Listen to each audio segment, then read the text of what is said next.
এমনি এমনি আর বলি, বাংলাদেশ হচ্ছে আনপ্রেডিক্টেবল একটা টিম।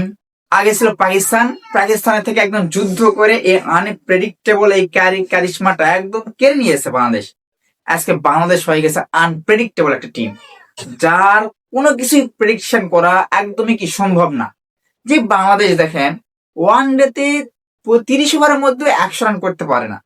সেই বাংলাদেশ দল 23-24 ওভারের মধ্যে কি টেস্টে 100 রান পার করতেছে। এটা ভাবা যায় যে বাংলাদেশ দল 100 রান করতে 3-4টা উইকেট চলে যায়, সেই বাংলাদেশ দল টেস্টে যে জায়গায় কি আরো ভয়ঙ্কর লাল বলের খেলা, আরো সুন্দর খেলা হয়, আরো বলের ভয়ানক গতি হয়, সেই টেস্টে আসে বাংলাদেশ দল ওই 23 ওভারের মধ্যে কি 100+ স্কোর করতেছে বিনা উইকেটে সে আবার।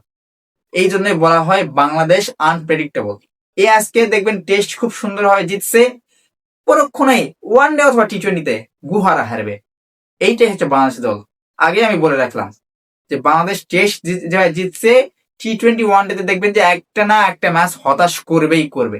কি আপনি কি মনে করেন বাংলাদেশ আনপ্রেডিক্টেবল?